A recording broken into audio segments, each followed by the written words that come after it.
वसुदेव सुतं देवं कंस चाणूरमर्दनम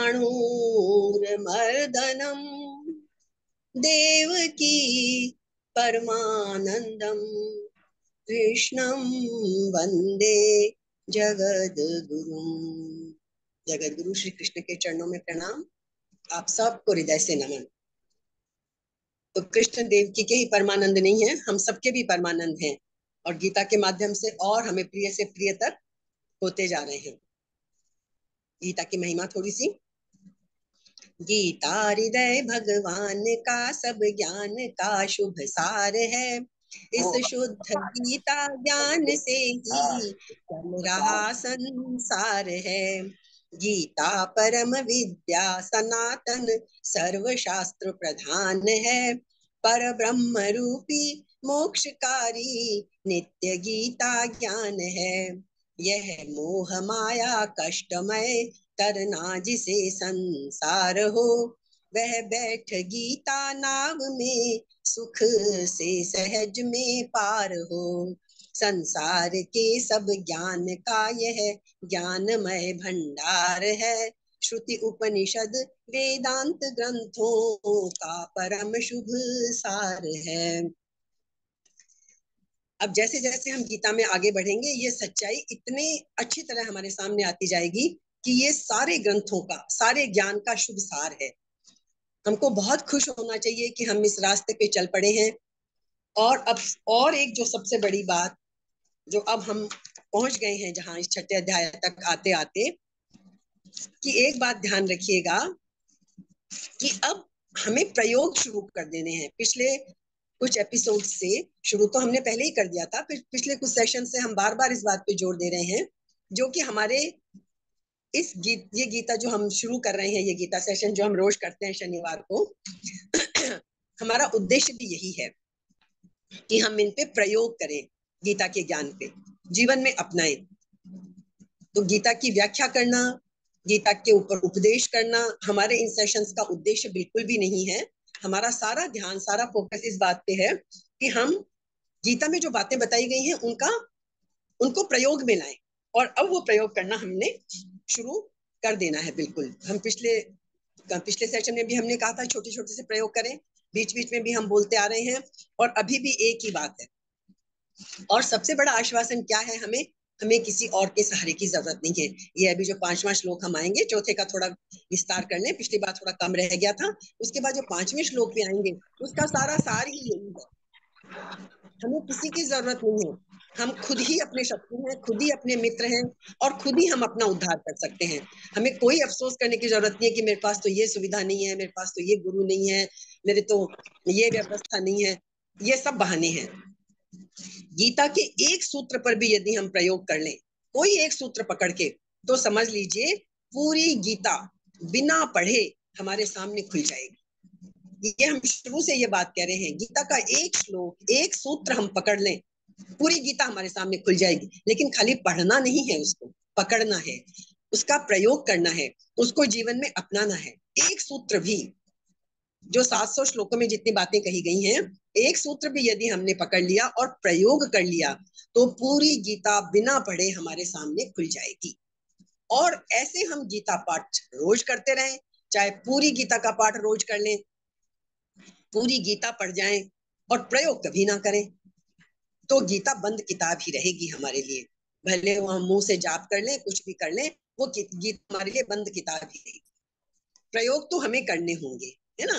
वो किताब कभी खुल ही नहीं सकती बिना प्रयोग के, और उसको खोलने की एकमात्र चाबी क्या है, कहीं से भी प्रयोग शुरू कर दें।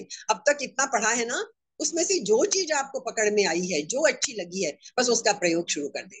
और एक विनम्र प्रार्थना कि सबके साथ शेयर करें कि वो प्रयोग करके आपको क्या अनुभूति हुई। हम सब जितने सहयात्री यहाँ हैं, एक दूसरे की मदद करने के लिए हैं। यहाँ कोई उपदेशक नहीं है, कोई श्रोता नहीं है, हम सब एक ही उस पे हैं, स्टेज पे, और हम सब मेहनत कर रहे हैं, पर बस हमें प्रयोग शुरू कर देना है। तो मैं अपने ही अनुभव से सबसे पहले शुरू करती हूँ कि यदि थोड़ा थोड़ा भी प्रयोग करते हैं, कभी भी जब कोशिश की है गीता का एक एक शब्द सत्य है कि अनिर्वचनीय सुख है, अनिर्वचनीय शांति है, जिसका वर्णन नहीं किया जा सकता, जैसे गूंगे का गुण। तो इसलिए प्रयोग जरूर शुरू करिए और अपने अनुभव शेयर करिए। गीता में इतना सब कुछ छुपा हुआ है, इतना छुपा हुआ है। तो हमारा चौथा श्लोक चल रहा था, यदा हीनेन्द्रियार्थेषु न कर्मस्वनुषज्जते सर्व संकल्प संन्यासी योगारूढ़स्तदोच्यते। हमने थोड़ा इसका शुरू भी कर दिया था कि जिस समय हमें जिन बातों के ऊपर गीता में जोर है वो यही सब बातें हैं कि जिस समय ना तो हमें क्या रहेगा इंद्रियों के भोगों में और ना ही हमें कर्मों में, दोनों चीजों में हमें आसक्ति खत्म करनी है। अभी हम थोड़ा सा बस ठीक से समझ लेंगे इसको। ना तो हमारी आसक्ति रहे इंद्रियों के भोगों में, जो कि हम और कुछ करते ही नहीं है जीवन भर, इंद्रियों के भोगों में ही आसक्त रहते हैं हम, और ना हमारी रहे कर्मों में आसक्ति। ऐसा जब हो जाए उस समय संपूर्ण संकल्पों का त्यागी मनुष्य योगारूढ़ कहा जाता है। ये हमने पढ़ लिया था, सर्व संकल्प सन्यासी योगारूढ़स्तदोच्यते। तब उसे योगारूढ़ कहा जाता है कि वो योगी बन चुका है, वो योग में आरूढ़ हो चुका है। हम इसका थोड़ा सा विस्तार समझ लेते हैं, ज्यादा के चक्कर में नहीं पड़ेंगे। तो हमने क्या क्या देखा। योगारूढ़ की पहचान क्या है, हम कैसे मानेंगे कि कौन योगारूढ़ है और कौन नहीं है। तो यहाँ 3 बातें बताई गई हैं। पदार्थों में मतलब क्या है, वस्तुएं और व्यक्ति सब शामिल हैं इसमें। पदार्थ का मतलब वस्तु और व्यक्ति दोनों शामिल हैं इसमें। पदार्थों में आसक्ति नहीं होना, और हमारी आसक्ति तो रहती है, वस्तुओं में रहती है या इंसानों में रहती है, व्यक्तियों में रहती है। पदार्थों का मतलब है वस्तुओं और व्यक्तियों में आसक्ति ना होना। नंबर 2, क्रियाओं में आसक्ति ना होना। और नंबर 3, संपूर्ण संकल्पों का, संकल्प की चर्चा हम बहुत अच्छे से कर चुके हैं, संपूर्ण संकल्पों का अर्थात मन चाही का त्याग कर देना। हम हर वक्त यही करते हैं ना, ये मेरा संकल्प पूरा हो जाए, ये संकल्प पूरा हो जाए, मन चाही का त्याग कर देना। कर्म करने को मना नहीं है, फिर वो नहीं भूलना है। गीता कर्म को कभी मना नहीं करती है। तो तात्पर्य क्या है, इंद्रियों के भोगों में और क्रियाओं में आसक्ति ना हो, भीतर से यह आग्रह भी ना हो कि ऐसा होना चाहिए और ऐसा नहीं होना चाहिए। हमारे अंदर से ये बात ही ना उठे। ये कब कब नहीं होगा, जब पूरी तरह फोकस रहेगा अपने कर्म पे। जैसा हमने पिछली बार, हमको कर्म में ही आनंद लेना है। जो हमारा कर्तव्य कर्म हमने निश्चित कर लिया, जो हमें शुरू में गीता ने सिखा दिया कि गलत रास्ते पे नहीं चलना है, हमें अपना कर्तव्य कर्म करना है। कर्तव्य कर्म जब हमने एक बार चुन लिया, तो अब क्या है, अब उस कर्तव्य कर्म में ही हमें रस लेना है। क्योंकि हम सब सुख चाहते हैं जीवन में, हम सब आनंद चाहते हैं, खुशी चाहते हैं, प्रसन्नता चाहते हैं। और वो प्रसन्नता हमने जो रास्ता चुन रखा है कि इंद्रियों के सुखों में, क्रियाओं में, इनमें आसक्ति करके जो हम सुख चाहते हैं, और इसीलिए सुख हमसे दूर भागता है, क्योंकि हम गलत जगह सुख की तलाश कर रहे हैं। हमें अपने कर्तव्य कर्म में ही इतना डूब जाना है, इतना रस लेना है, उसको पूरी तल्लीनता से करना है। तो वही क्षण, वही कर्तव्य हमारे लिए सुख बन जाएगा। हमें और कहीं से सुख तलाश ही नहीं करना है। और जो फल हम चाहते हैं, जिसके लिए हम सब कुछ कर रहे हैं, वो तो हमें कई गुना होकर मिलेगा। इसलिए उसकी चिंता नहीं करनी है कि फल की चिंता नहीं करेंगे तो फल कैसे मिलेगा। फल चिंता करने से बिल्कुल नहीं मिलेगा। फल कर्म में बहुत सही तरीके से डूब कर करने से कर्म हमें फल मिलेगा। तात्पर्य क्या है, इंद्रियों के भोगों में और क्रियाओं में आसक्ति ना हो, और भीतर से यह आग्रह भी ना हो हमारे मन में कि ये हो जाए और ये ना हो। जिसकी ना तो पदार्थों में आसक्ति है, न पदार्थों के अभाव में आसक्ति है, न क्रियाओं में आसक्ति है, न क्रियाओं के अभाव में आसक्ति है। ध्यान से समझ लीजिएगा, ना कोई संकल्प है, वह योगारूढ़ है। ऐसा यदि हम बन जाएं तो हम योगी बन गए, सही अर्थों में योगी हम बन जाएंगे। तात्पर्य क्या है, पदार्थ मिले या ना मिले, व्यक्ति मिले या ना मिले, क्रिया हो या ना हो, इसका कोई आग्रह नहीं होना चाहिए। ये तीसरे अध्याय में हम अच्छी तरह समझ चुके थे 18वें श्लोक में।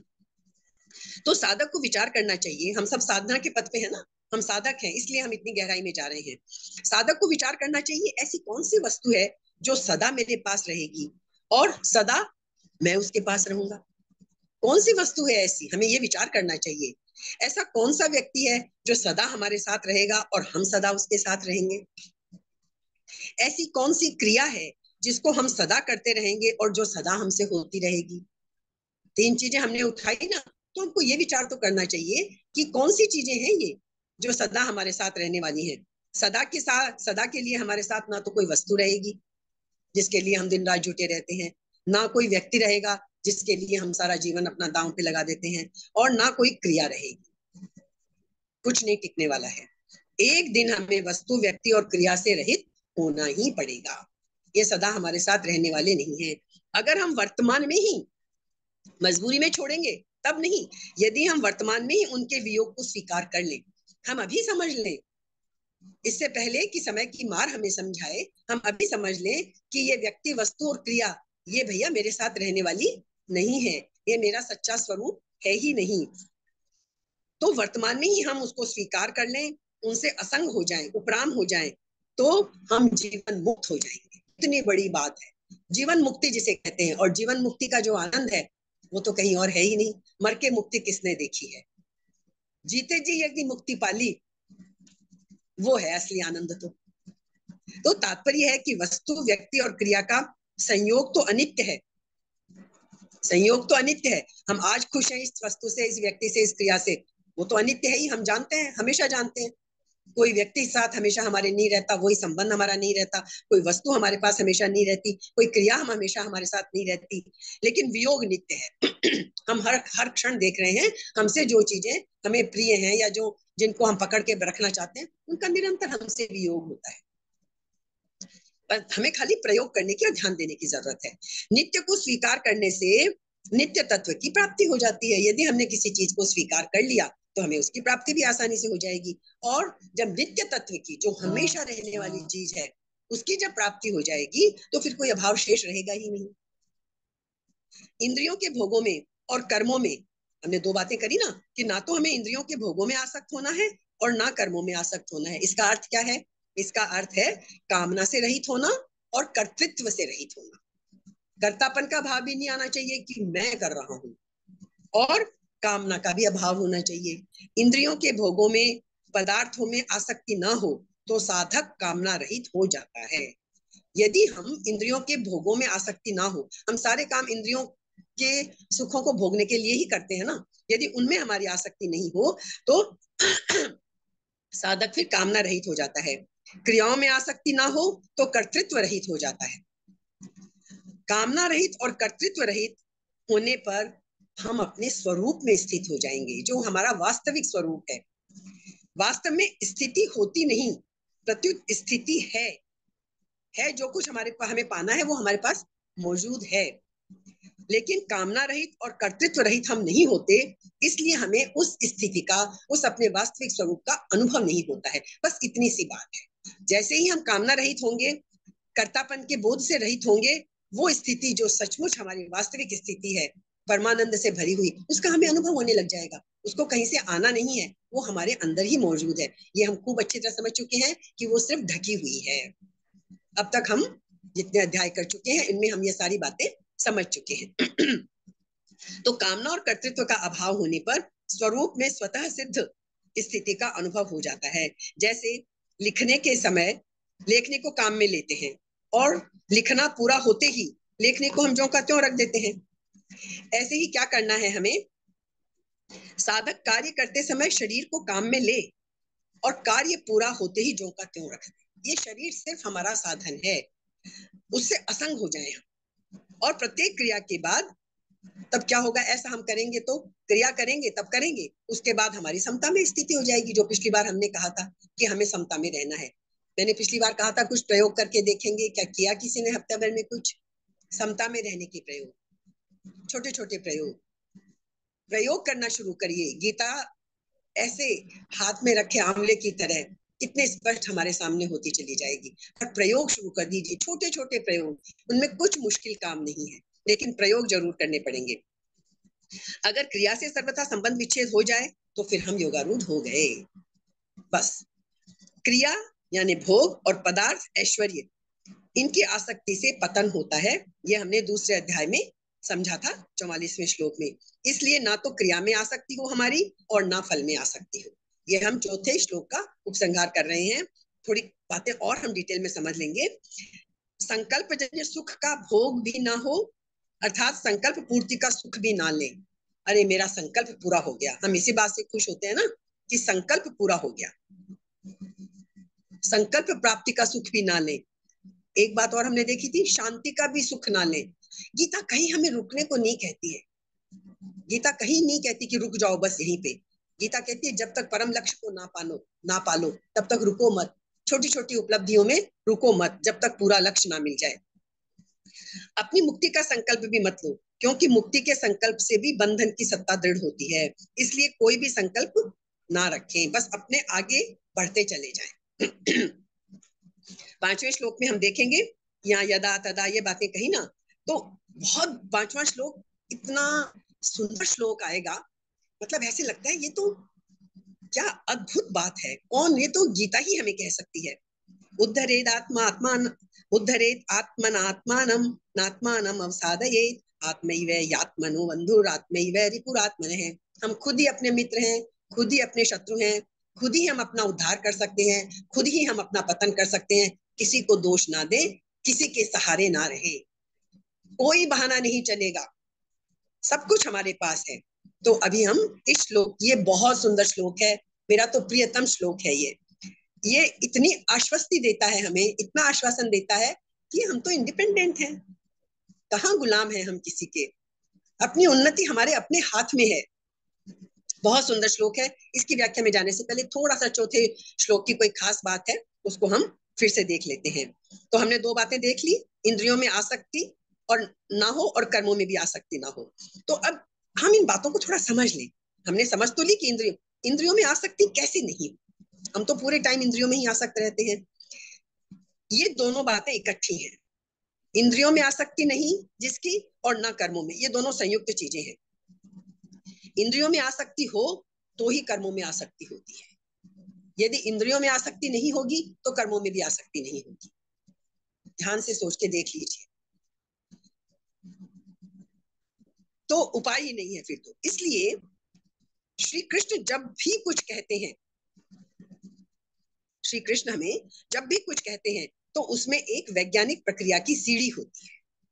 गीता का एक भी शब्द आप मिस मत करिए। एक सिर्फ 700 श्लोकों में जो पूरा ज्ञान भर दिया है, उसके पीछे थोड़ा हमें भी सावधान रहना होगा। एक भी सेंटेंस की एक भी वर्ड को मिस ना करें। जब श्री कृष्ण कुछ भी कहते हैं तो उसमें एक वैज्ञानिक प्रक्रिया की सीढ़ी होती है हमें ऊपर चढ़ाने के लिए ना। पहले कहते हैं इंद्रियों में आसक्ति नहीं, इंद्रियों में आसक्ति नहीं तो कर्म में आसक्ति हो ही नहीं सकती। दोनों बातें उन्होंने एक साथ कह दी। कर्म की सारी आसक्ति, कर्म में आसक्ति कब होती है? इंद्रियों की आसक्ति का ही फैलाव है। हमें आंख से अच्छा देखने को चाहिए, कान से अच्छा सुनने को चाहिए, मतलब जितनी हमारी इंद्रियां हैं उनमें हमारी आसक्ति है, इसीलिए हमारी कर्मों में आसक्ति होती है। इंद्रियों की आसक्ति कर्मों में आसक्ति का फैलाव है। जैसे छोटी सी बात है, हम सबको पैसा कमाने की बड़ी इच्छा रहती है। धन इकट्ठा कर रहे हैं हम, धन को इकट्ठा करने में जो भी हमें काम करना पड़ता है, जो भी काम करना पड़ता है उसमें हम बड़े आसक्त हैं, आसक्त हो जाते हैं ना हम। धन कमाने के लिए हमें बिजनेस करना है, नौकरी करनी है, जो भी कुछ करना है, चोरी वाले को चोरी करनी है, डकैती वाले को डकैती करनी है, धन पाने के लिए। सारी दुनिया धन के पीछे पड़ी है।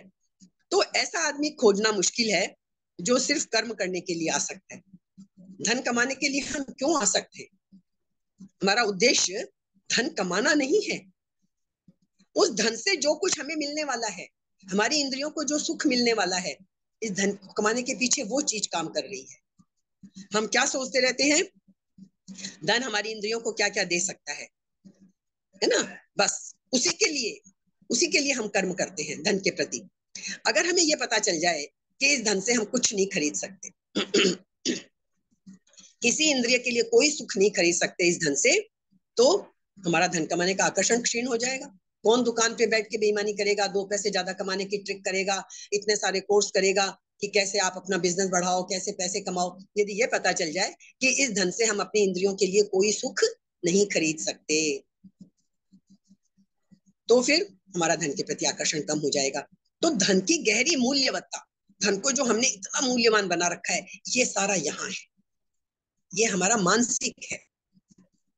ये जो इतना महत्व धन को है, ये मानसिक है। धन का वास्तविक मूल्य इकोनॉमिस्ट, अर्थशास्त्री तय नहीं करते हैं। अर्थशास्त्री जो बड़े बड़े राजधानियों में बैठ के तय करते हैं चीजें, वो अर्थशास्त्री धन का मूल्य तय नहीं करते।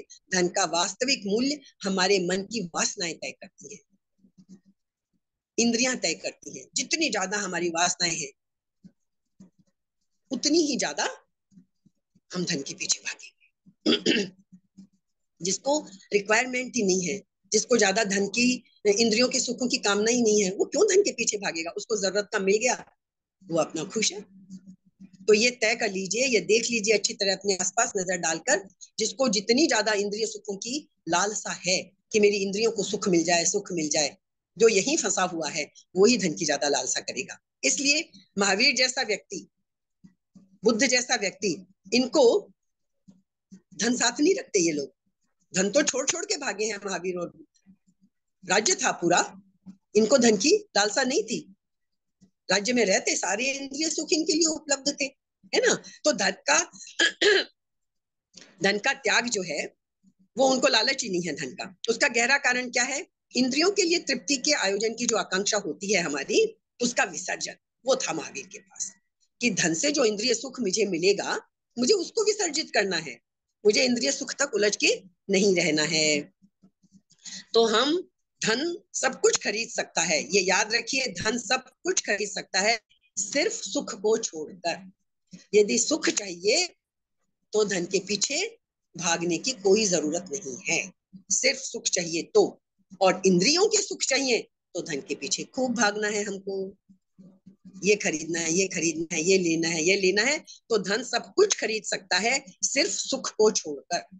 लेकिन अगर हमें ये पता चल जाए कि धन सुख नहीं खरीद सकता, तो फिर हम धन की दौड़ बंद कर देंगे ना। समझ में आ जाएगी यदि बात, तो फिर हम धन की दौड़ बंद कर देंगे। इसलिए धन सिर्फ दिखावे का आश्वासन देता है कि मैं सुख खरीद सकता हूँ, मैं ही सुख खरीद सकता हूँ।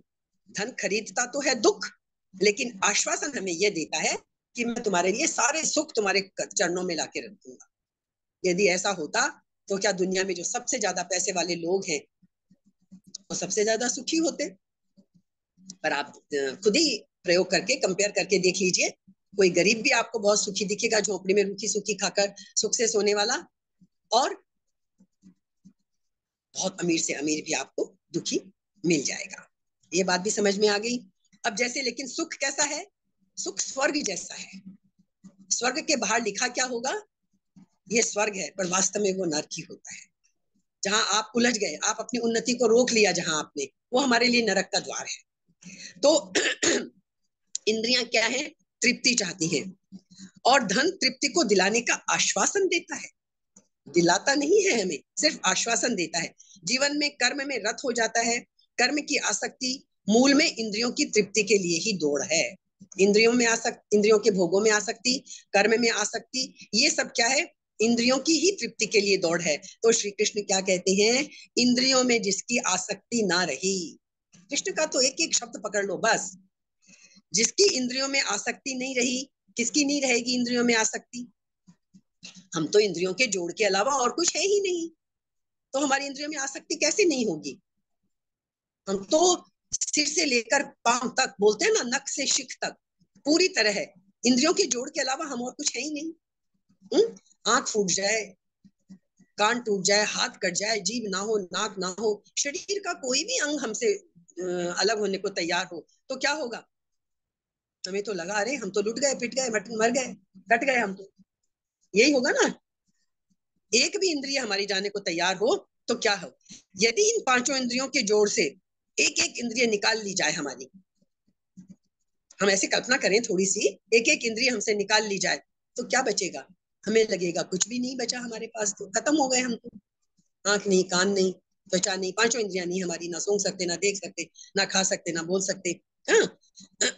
यदि ऐसा कोई तरीका कभी विज्ञान निकाल ले कि हमारी पांचों इंद्रियां हमसे छीन ली जाए और फिर भी हमें जिंदा रखा जाए, ऐसा कोई तरीका निकल आए, तो हमें क्या बचेगा? कुछ भी नहीं बचेगा, क्योंकि हमारा तो सारा अनुभव ही क्या है? इंद्रियों के अनुभव का जोड़ ही तो हमारा अनुभव है, और तो हमारा कोई अनुभव ही नहीं है। इंद्रियों से ऊपर उठ के तो हमने कभी कुछ अनुभव किया ही नहीं। गीता हमें उसी अनुभव की तरफ ले जा रही है कि इंद्रियों से ऊपर उठकर एक और भी अनुभव है, परम अनुभव है, पर हम उसकी तरफ कभी जाते ही नहीं है। तो हमें तो क्या लगेगा, इंद्रियों का अनुभव खत्म तो हम खत्म।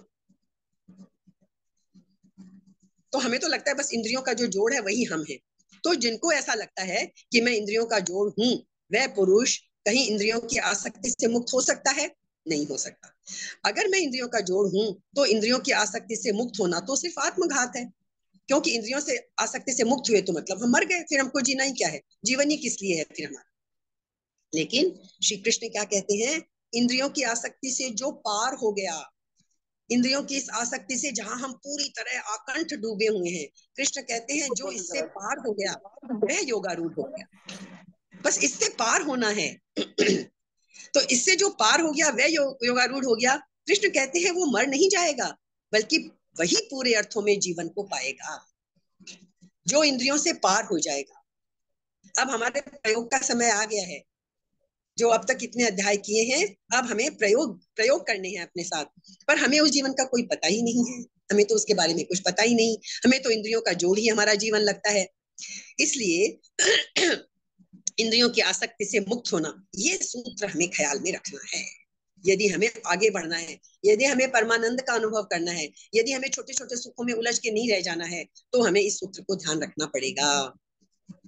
इंद्रिय जब भी कोई मांग करे, अब हमें रास्ते निकालने हैं ना भाई, कैसे मुक्त हो। इंद्रिय जब भी कोई मांग करे, तो अब हम प्रैक्टिकल पे आ रहे हैं पूरा, तो हमें करना क्या या इंद्रिय जब कोई भोग करे तो हमें करना क्या है? कुछ नहीं करना, इस सत्य को पहचानने के लिए कि मैं इंद्रिय नहीं हूं, बस ये हमें अनुभव करना पड़ेगा। इंद्रियां हमारी दौड़ती रहती है सुख के पीछे, तृप्ति के पीछे, धन के पीछे, किसी भी चीज के पीछे। तो हमें उस वक्त रुककर जो हम समझ चुके हैं कि हम इंद्रियां नहीं है, हम इंद्रियों से ऊपर हमारा कुछ अलग स्वरूप है, यह हमें गीता समझा चुकी है। तो जब भी इंद्रियां हमारे विषयों के पीछे दौड़े, हमें एक सेकंड रुकना है, ये प्रयोग करना है, हमें रुकना है और क्या कहना है? एक सत्य को पहचानना है। और वो सत्य क्या है? मैं इंद्रिय नहीं हूं। रुकना है एक सेकंड, मैं इंद्रिय नहीं हूं, मैं कुछ और हूं, मेरा स्वरूप कुछ और है। ये पहचानने के लिए एक सेकंड रुकना है, ये सबसे पहला प्रयोग हमें करना है। भाई जब हम खाना खाते हैं, सो छोटी सी बात देखिए, खाना खाते हैं, हमारा बस पूरा ध्यान हमारा खाने में हो जाता है। उस समय हमें थोड़ा सा स्मरण रखना चाहिए, जैसे हम बोलते हैं ना, मैं खाना खा रहा हूँ, मैं भोजन कर रहा हूँ, बस यही रुक जाना चाहिए। क्या मैं भोजन कर रहा हूँ? मैं कौन? मैं भोजन कर रहा हूँ? मैं भोजन नहीं कर रहा हूँ। भोजन करते वक्त चौंक कर एक बार देखिए, अंदर खोजिए, क्या मैं भोजन कर रहा हूँ? एक फर्क दिखाई पड़ेगा। हम तो भोजन से बहुत दूर हैं। मैं जो है, मेरा अंदर का सच्चा स्वरूप, वो तो भोजन से बहुत दूर है। भोजन कौन कर रहा है? भोजन हमारा शरीर कर रहा है।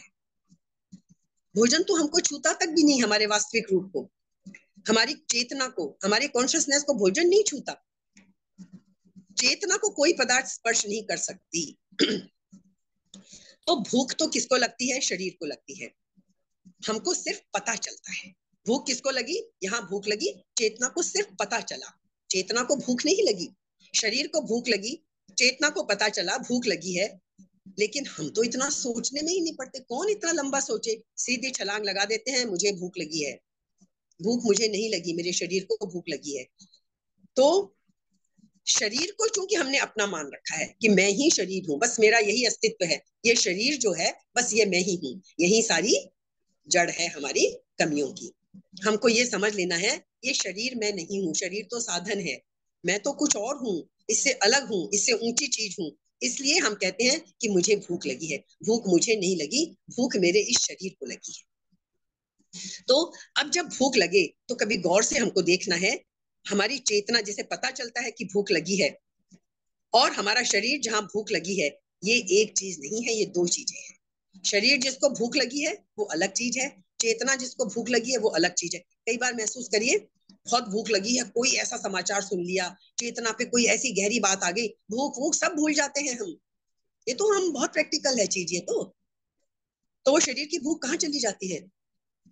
वो चेतना उस पर हावी हो जाती है। इसलिए है ना। तो आप ये समझ लीजिए भूख हमारे शरीर को लगी हुई है। ऐसे ही जब हमें चोट लगती है, ये सब बातें हमने सोच ली, मुझे चोट लगी है, मेरा हाथ कटा है, इसका मतलब मैं कुछ अलग हूँ, हाथ मेरा अलग है। ऐसे ही जब हम प्रयोग करते हैं, मैं जवान हो गया, मैं बूढ़ा हो गया, है ना, तो ये सब बातें भी मैं कुछ अलग हूँ। तो ये चेतना बूढ़ी नहीं होती, चेतना वैसी की वैसी रहती है, चेतना पे कोई जुर्री नहीं पड़ती, जुर्रियां तो हमारे इन शरीरों पे पड़ेगी। ठीक है, तो इसलिए चेतना कभी बासी नहीं होती है।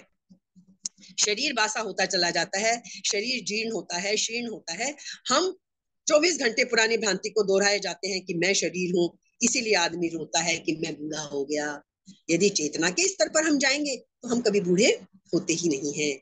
इसलिए यदि कभी हमारी आंख बंद रखी जाए, हमारे शरीर को पता ना चलने दिया जाए, और साल भर बीत जाए, 10 साल बीत जाए, है, हमको भोजन दे दिया जाए, कभी दर्पण ना देखने दिया जाए, तो क्या 10 साल बाद आप सिर्फ भीतर चेतना के अनुभव से कह सकेंगे कि मैं 10 साल बूढ़ा हो गया?